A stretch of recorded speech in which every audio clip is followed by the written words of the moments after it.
Excuse me, I'm trying to find a book. Then you're in the right place. If you were trying to find a parakeet, we'd have a problem. Right. I didn't see it on the shelves. Are you able to look it up for me? It's called The Winter of My Memory. By Alice Bissett. Yes, that's it. We should have a few copies left on the staff picks display. Perfect. It's over by the restroom, which tells you exactly what management thinks of the staff's opinion. Oh, okay, well, thanks.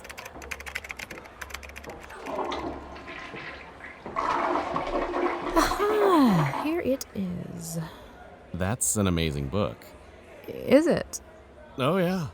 Alice Bissett can make you laugh out loud and then burst into tears in the span of 2 sentences. Well, to tell the truth, I don't know much about it. I'm Hanukkah shopping early, so I don't have to worry in a few weeks. Well, that's smart. I'm more of a wait until the last minute and scour the shelves of Walgreens kind of guy. Oh, I couldn't handle the stress of that. By now, it feels like a tradition.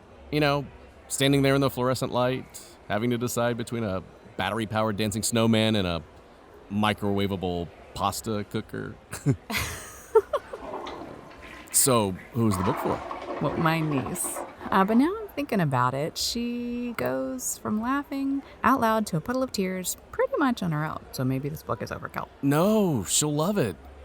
And if you need something else, the microwavable pasta cooker truly does work, if you can believe. Good to know.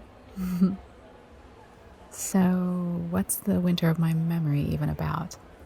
It follows the life of a poor Canadian orphan who becomes an accomplished concert cellist, but then goes blind. Talk about a feel-good story. Hey, sometimes Canadian orphan cellists go blind. I'm not doing it justice. It's sad, but in an incredibly moving way. Maybe I'll read it myself before I wrap it up. That's not bad gift-giving etiquette, is it? I don't think so. You're taking it for a test drive. Exactly. Well, thanks. Greg. Greg. Yeah, Lena. I better go before I hype it up too much. Yeah. Okay, well, you've set the bar real high. And happy Hanukkah, Lena.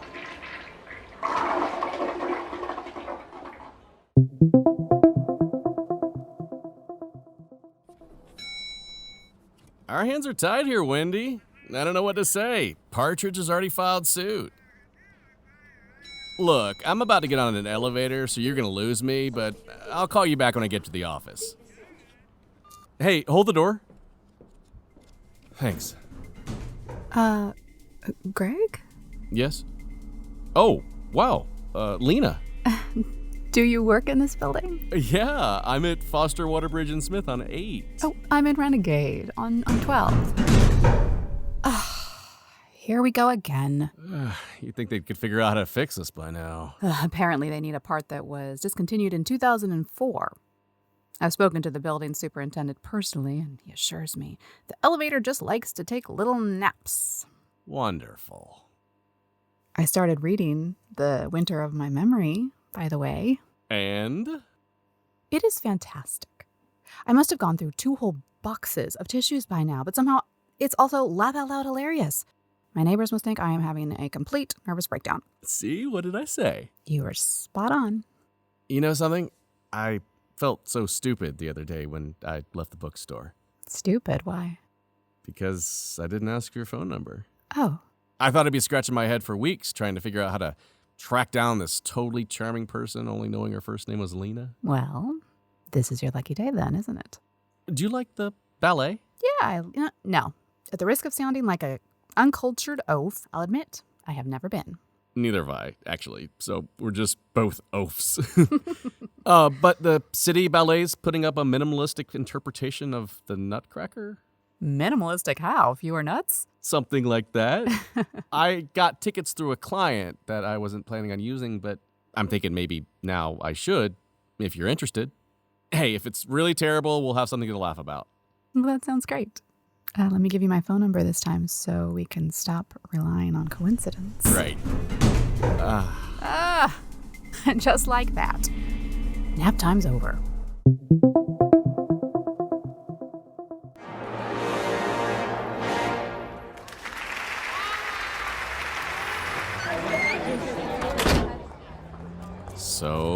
What did you think? I thought it was sort of amazing. Seriously? It was extremely weird and at times disturbing, but it totally absorbed me. And there were times when I felt genuinely moved by it. How about you? I'm still processing. One thing I do know is I expect to see those sugar plum fairies in my nightmares for a while. Well, I think the crying baby spoke for all of us in that moment.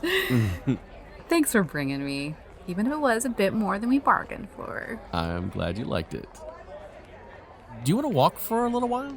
It's surprisingly warm for December. We might as well take advantage of it. Yeah, that would be lovely.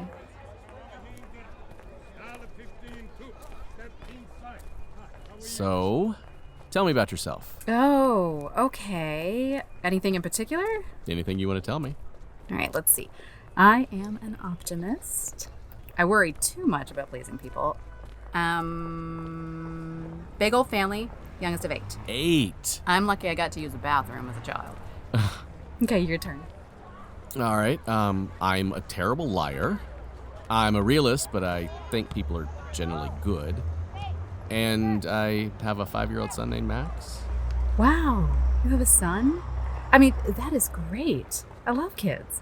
You're not just saying that? No, I think that's really beautiful.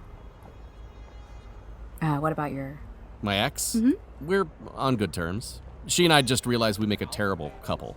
But better we figure that out now than 30 years down the road, right? Anything else I should know? Oh, I'm technically Canadian. I was born in Vancouver, but I moved to the States when I was 3. Well, that explains why you're such a bad liar. I never put those two things together. This is such a strange time of year, isn't it? How do you mean? We seem to spend the whole month and a half celebrating, but by January 2nd, it's over and done with. I'd say it lingers until at least the 4th. Okay, we'll say the 4th. So where does all that communal cheer go the other 10 and a half months of the year? Well, it sounds to me like you want people to spend every day like it's Christmas. Or, every week like it's Hanukkah. Unless psychologically it's somehow unhealthy to live in a perpetual state of kindness and goodwill. Or maybe the holidays only work if the other 10 and a half months of the year are mundane by comparison. This might sound off base, but I actually think that was the point this version of the Nutcracker was trying to make. Our dreams and fantasies only exist because of the banality of every day, not in spite of it. Where do the partially nude Toyland babes fit into that?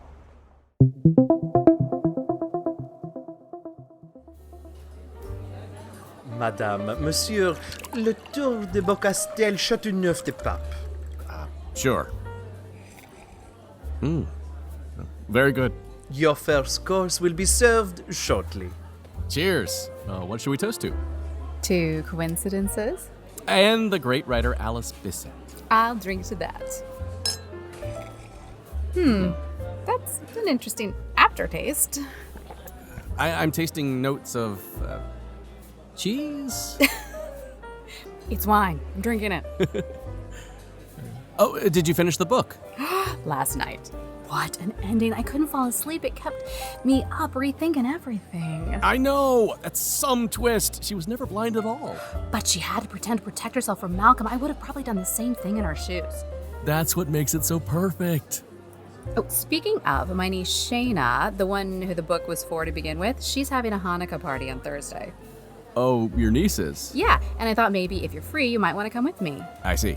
I figured she brought us together in a way, so she should be the first one you meet. Thursday, you said. Yeah, I'm not really sure. I have to check my calendar. Sure, only if you're free. Oh, hey, how's Max doing? He's fine. Oh, I bet his Hanukkah list is a mile long.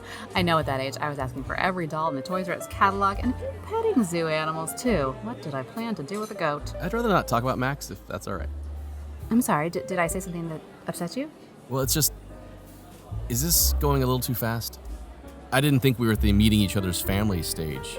I didn't mean it that way. My niece is only a few years younger than me, so we're really more like cousins or, friends. Well, when you say she should be the first one to meet me, who's next? Your 7 siblings? Your parents?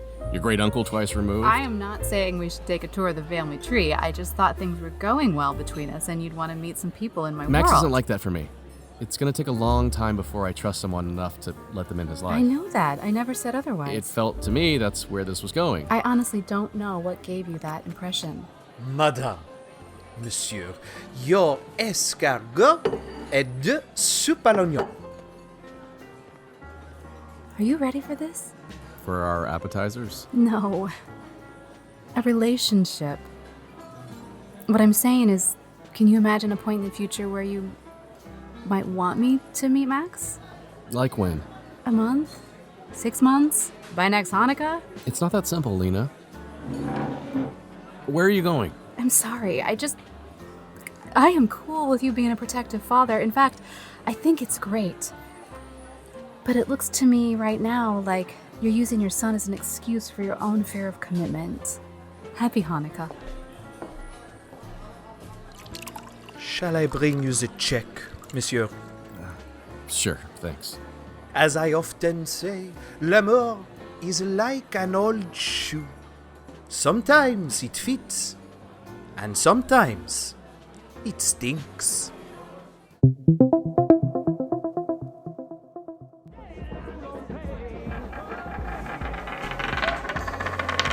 What's that letter? That's Shin. Which means... You put in one of your geld? I thought it meant you put in half of your geld. No, you're confusing it with hay.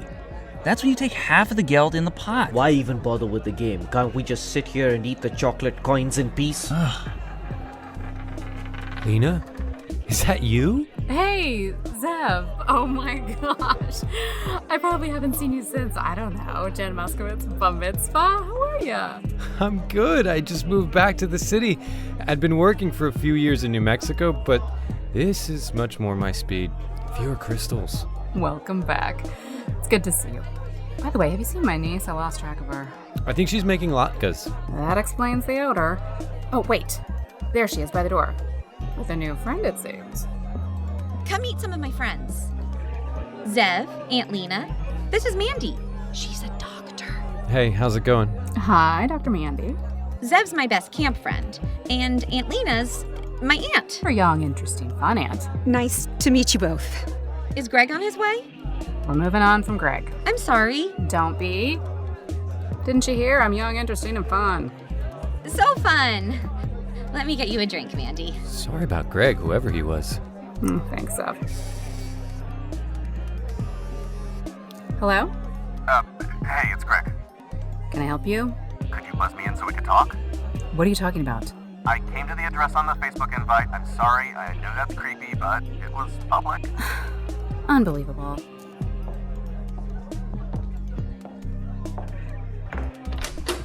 Why are you here?